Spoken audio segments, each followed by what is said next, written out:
दोस्तों, जवानी में ही बुढ़ापे के लिए इन 4 काम को पहले से ही कर लेना चाहिए, क्योंकि बुढ़ापा एक बहुत बड़ा ही दुखदाई होता है। उस समय आपका साथ सगे संबंधी, यहाँ तक कि आपके सगे बेटे बेटियां और बहू भी आपका साथ छोड़ देती है।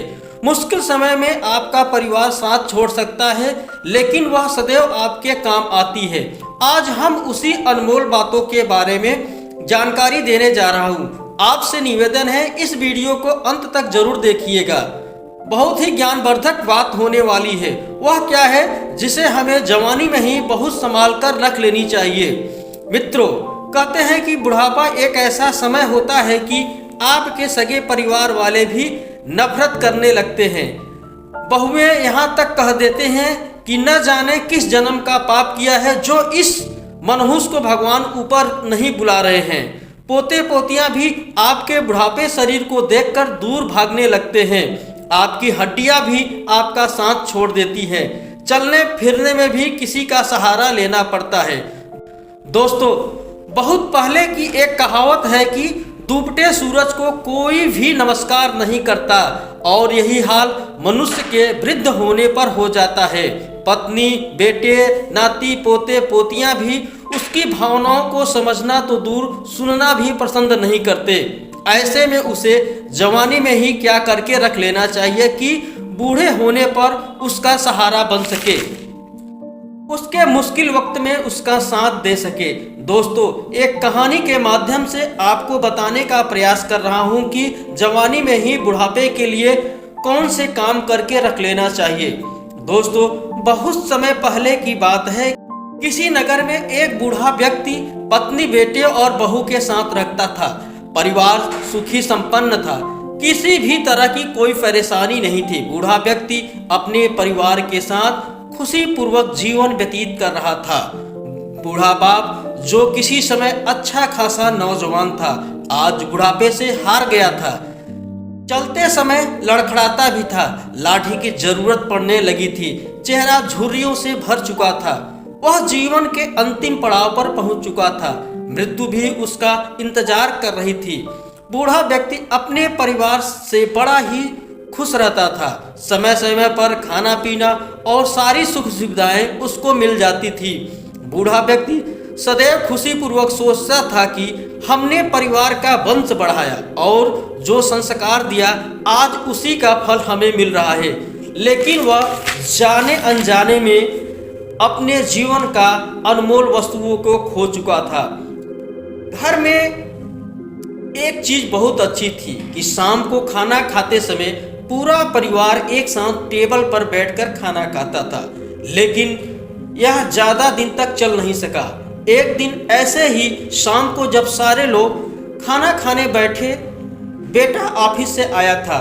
भूख ज्यादा लगी थी, जल्दी से खाना खाने बैठ गया और साथ में बहू और उसका बेटा भी खाने लगे। बूढ़े व्यक्ति के हाथ से जैसे ही थाली उठाने लगा, हाथ से थाली छूट गई और थोड़ी दाल टेबल पर गिर गई। बूढ़े पिता ने जैसे ही अपने हिलते हाथों से खाना शुरू किया तो खाना कभी कपड़ों पर गिरता था तो कभी जमीन पर। बहू चिढ़ते हुए कहा, हे राम, कितनी गंदी तरह से खाते हैं। मन करता है इनकी थाली किसी अलग कोने में लगवा देते हैं।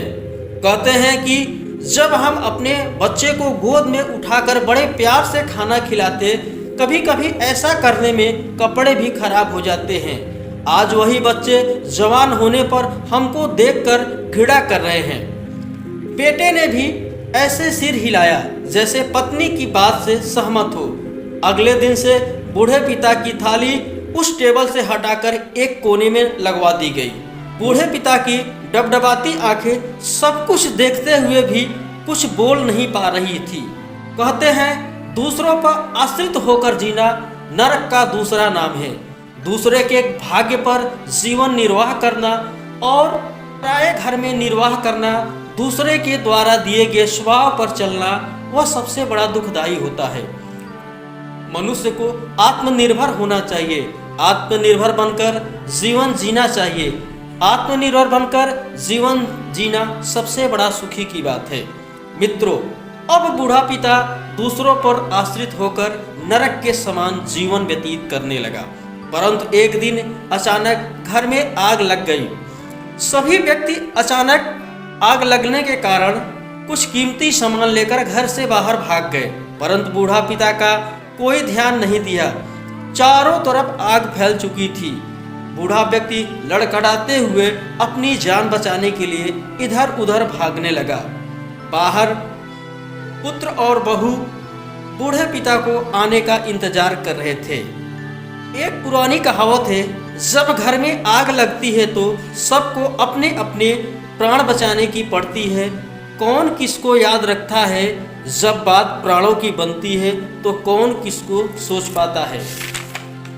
कहते हैं बिना स्वार्थ के पाप नहीं होता, और जब प्राणों पर बन जाए तो बेटा बाप का नहीं होता।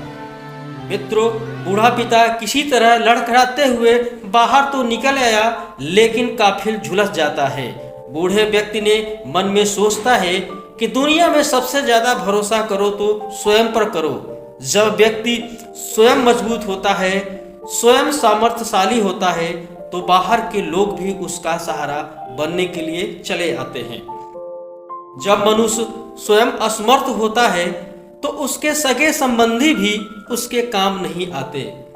चाणक्य जी कहते हैं, मुश्किल वक्त के लिए धन की रक्षा करनी चाहिए, धन से अधिक स्त्री की रक्षा करनी चाहिए, और स्त्री से भी अधिक स्वयं की रक्षा करनी चाहिए। एक पुरानी कहावत है, बिना कुछ खाए घर से निकलने पर कोई भी खाने को नहीं पूछता। उसी तरह यदि आप स्वस्थ हैं, सब लायक हैं, तो सभी लोग आपके मदद के लिए आगे आ जाते हैं। कमजोर, दीन, असहाय लोगों को देखकर लोग अनदेखा करके चले जाते हैं। मनुष्य के जीवन का पहला सुख उसका स्वस्थ शरीर ही होता है। अगर आप स्वस्थ हैं, सही हैं, तो आप अपनी स्वयं की रक्षा कर सकते हैं और अपने परिवार की भी। इसी तरह धर्म मार्ग पर पहले स्वयं चलना चाहिए, और धर्म कर्म मनुष्य जब स्वयं करता है तो वही उसके काम आता है। आपके द्वारा स्वयं किया गया कर्म आपके मोक्ष मार्ग में काम आता है। कहते हैं, आपके मरने के बाद जो लोग 13वें दिन रसगुल्ला भी खाते हैं और आपके परिवार आपके नाम का दान पुण्य करते हैं, जो परलोक में आपके काम आता ही नहीं। स्वयं के द्वारा ही किया गया दान पुण्य आपका परलोक भी ठीक करता है। गीता में स्पष्ट कहा है, जो जैसा करेगा उसको उसका फल जरूर मिलेगा। मनुष्य को अपने जवानी में ही बुढ़ापे और मृत्यु के बाद मिलने वाली गति को सुगम बनाने के लिए पहले से ही इन बातों को ध्यान में रखकर चलना चाहिए। नंबर 1, बुढ़ापे में कोई परेशानी न आए, और आए यदि तो उसके लिए पहले से ही निकलने का इंतजाम पहले ही कर लेना चाहिए। अपने शरीर को स्वस्थ रखे, उससे अभ्यास करते रहे। रोग से ग्रसित हो तो उसका तत्काल उपचार कराएं। स्वस्थ शरीर ही बुढ़ापे को आसान बना सकता है। नंबर 2, धर्म कर्म मनुष्य के जितने भी धर्म कर्म है उसे स्वयं ही करे।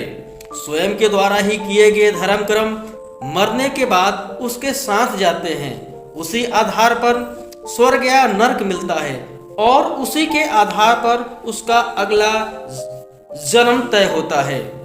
नंबर 3, अपने बच्चे को उच्च संस्कार देनी चाहिए, धन कमाने की योग्यता देनी चाहिए।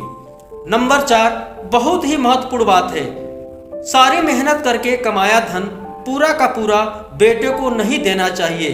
बुढ़ापे के लिए कुछ हिस्सा अपने पास जरूर रखना चाहिए, जिससे आप उसे धर्म कर्म कर सके।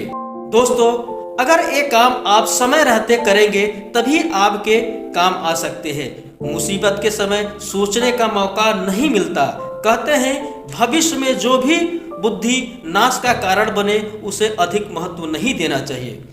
प्रिय बंधु, उम्मीद करता हूँ ये वीडियो आपको जरूर पसंद आई होगी। तो मिलते हैं एक नई वीडियो में, नई ज्ञानवर्धक वीडियो के साथ। चैनल पर नए हो तो लाइक और सब्सक्राइब जरूर कर लीजिएगा। आप सभी का धन्यवाद। जय जय सिया राम, जय हनुमान।